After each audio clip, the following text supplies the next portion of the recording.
Yo, what's up, guys?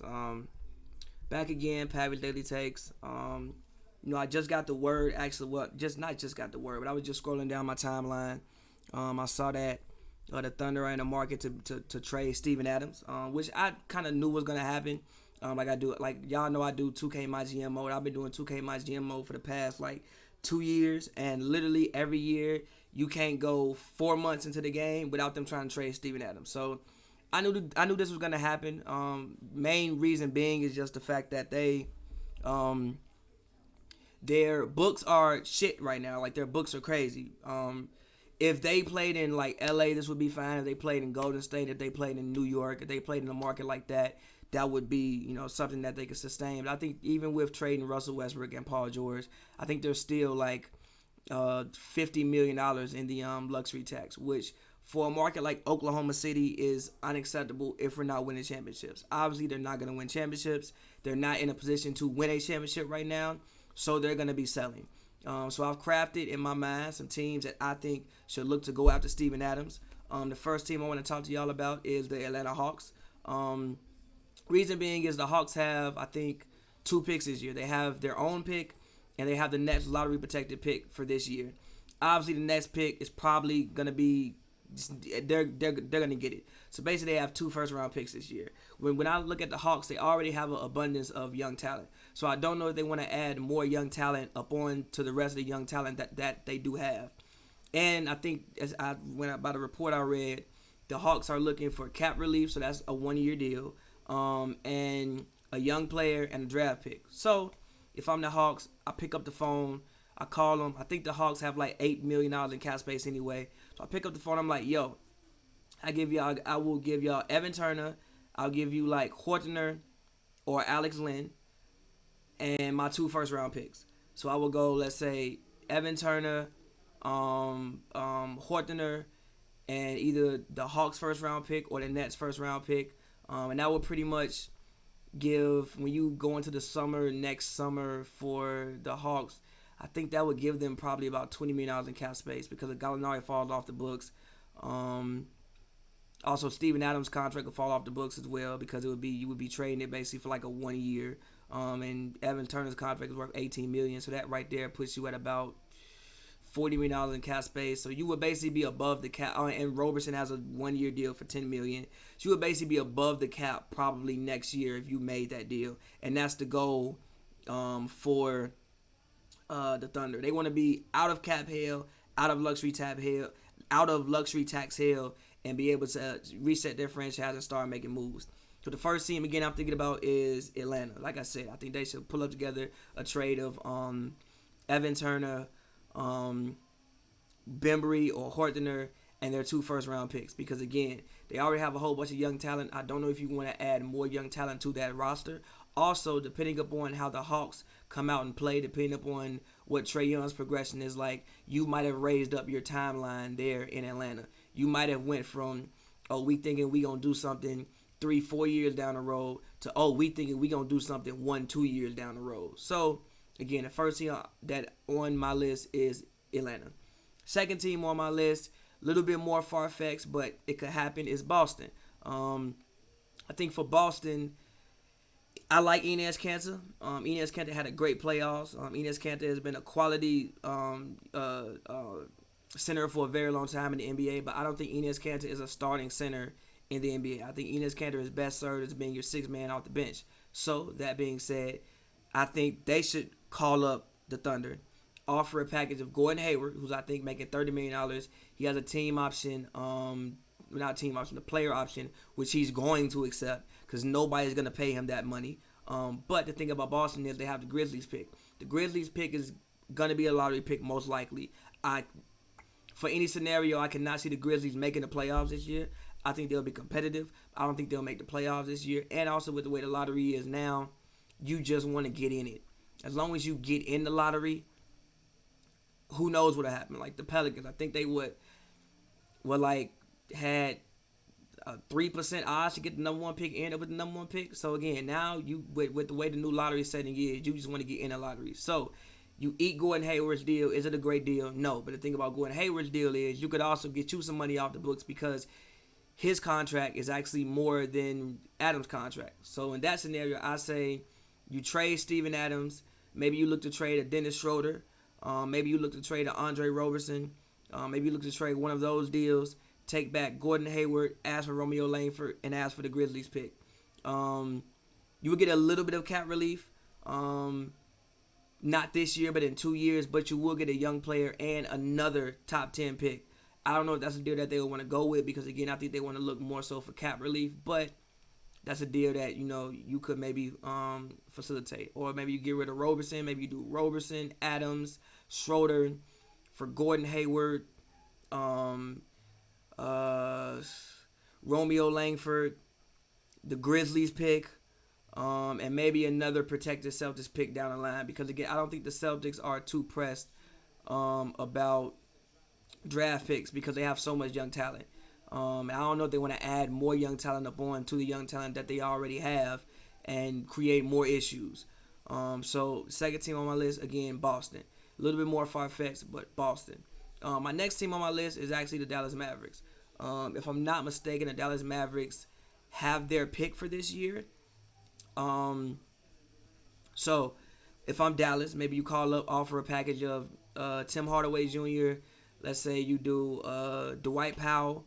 Let's say you do your first-round pick, lottery protected first-round pick, or a top 10 protected first-round pick, a pick with protections, and try to get you Steven Adams. I think that having Steven Adams down there with, Porzingis and with Luka would greatly serve them well. A great rebounder. Obviously, Porzingis wants to play more on the perimeter, so you have Steven Adams who can maybe, sew up the inside a little bit. You also know how Mark Cuban loves foreign players. Steven Adams is from New Zealand, went to college in America, but from New Zealand. I think that would be a good fit. I think that's an upgrade over Dwight Powell at the center position. I think that also Adams' contract isn't terrible. It's just 2 years. It's this year and next year. And if you're Dallas, I think that puts you in a better position to succeed right now. And I think that if you're Dallas, when you look at it, you just gave Porzingis all this money. I think you want to succeed right now. I think you've been absent of playoff basketball for like 2-3 years. For a franchise like Dallas, especially in the Dirk era, like they pretty much made the playoffs every year for like 15 straight years. So I think for them, it's time to get back to the playoffs. And I think Steven Adams would help put you on track to get back to the playoffs. So one team I'm looking at is the Dallas Mavericks. Another team I'm looking at is the Charlotte Hornets. They have a bunch of one-year deals. If you want to start to like plug in core pieces, I don't think Steven Adams would like influence you not losing. You would still lose with Steven Adams and be able to, get you a high draft pick. But something you could do is maybe, let's say you go Marvin Williams, Bismack Biyombo. You take Andre you could do Marvin Williams, Bismack Biyombo. I would try to get off Cody Zeller. I think he has 2 years left at $12 million. And I would take back Steven Adams, Andre Roberson. Maybe I'll give y'all Malik Monk in the deal. You send me back some of your Clippers, because they have like 9 million picks from the Clippers. You send me back one of your future picks from the Clippers. I'll send you I'll send you a top 10 protected pick. Maybe this year, top 10 protected. I don't think the Hornets pick will fall out the top 10. Send them a top 10 protected pick, some second-round picks. Let's see if you could get that deal done. I think that's a deal that you could get Zeller off the books. Or even maybe try to get Batum off the books. I think getting Batum off the books is a much, much harder sell. But I think you could at least pick up the phone, call them, and try. I think that OKC is going to be a team all year that if you see any guys in OKC that you think could help your team and you have some one-year deals up, you're going to be calling OKC. I think that Chris Paul eventually probably will end up in Miami. Reason being is they have the contracts that could provide the most cap relief. So they have a Myers Leonard, they have a Gordon Dragic contract, they have a James Johnson contract. They have these 1 year. I think Kelly Olynyk is also on a 1 year deal. I think it's 1 year in a player option if I'm not mistaken. So they have the contracts that can make it very, very appealing for the Thunder to trade Chris Paul in that direction. Also, again, the Thunder have a million picks, so they could even send a first-round pick in the future to sweeten over the deal just to get Chris Paul off the books and get him into Miami. And I think if you're Miami, you make that deal because you just gave Jimmy the max. Jimmy's 30 years old. Miami does not have a losing culture. Miami has a culture that's consistent of winning. If you look at the 2010s, the Miami Heat have been one of the better teams this decade. Will have been one of the better franchises this decade. I think you want to get back to your winning ways. Not saying that will make you a championship contender, but I do think adding Chris Paul to this Miami roster would for sure put you in the playoffs. And if he stays healthy, who knows? Maybe go to the second round. Maybe go to the conference finals by some weird, somebody gets hurt by from some other team, and maybe you cop a victory and go to the conference finals, or you just inject some excitement back into Miami basketball. But again, I think that Steven Adams will be a guy who, the Thunder in general, will be a team that will be selling all year. So I think anybody besides like Gallinari, unless you gonna offer them some superstar, Gallinari and like Shai Gilgeous-Alexander, probably off the books. Reason for Gallinari being like off the books as well as just for like not on the trading block is he has a 1-year deal at $23 million. So that's mad cap relief if you keep him and just don't sign him back next year. But I think Schroeder be on the trading block. I think Adams would be on the trading block.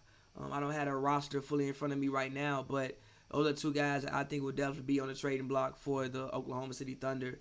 And again, I think Steven Adams is a guy that can definitely help your team. So I think, again, the teams that I'm expecting to look at it or that I think should look at it, I think the Atlanta Hawks, I think they should offer one of their first-round picks or both of them, offer Evan Turner and offer, let's say, Hortner, and try to get Steven Adams. I think the Boston Celtics should try to do some crazy trade, like take back Andre Roberson and take back Steven Adams and get rid of Gordon Hayward, Romeo Langford, and one of their, like maybe two of their first round picks and ask for a pick back from the Clippers. You could work in the salary cap to see if that trade works, but a framework, basically Gordon Hayward and Steven Adams and Andre Roberson is a framework of the trade. Everybody else and every other deal, you can kind of like work in on it. The Dallas Mavericks, I think they should look at doing like, let's say Tim Hardaway Jr., Courtney Lee, for Steven Adams, maybe Andre Roberson, or maybe Dennis Schroeder. And a first-round pick, maybe Dwight Powell. So let's say a combination of Tim Hardaway Jr., Dwight Powell, a first-round pick, or Steven Adams for Courtney Lee, Dwight Powell, and a first-round pick. I think that's something they should look at. I think the Hornets should look at it. They should try to get Cody Zeller or try to get Nicholas Batum off their books. So call them, ask them about Andre Roberson and Steven Adams, traded for Bismack Biyombo, Marvin Williams, Malik Monk. Trade your pick this year, but make it a top 10 protected, because obviously you're probably not going to fall out of the top 10. And ask for some of the Clippers picks back on the back end, like the 2022s and the 2023s and 2024 picks. Ask for some of that. And I think, was there another trade I said? I said Boston. I said Charlotte. I said Atlanta. And Boston, Charlotte, Atlanta. That's another team I'm thinking about. But I think those are the main ones right now that I'm thinking, like, I think they should really, really pick up the phone and give them a call and see what's up. So, that's been my column for the day. Pavy Daily Takes.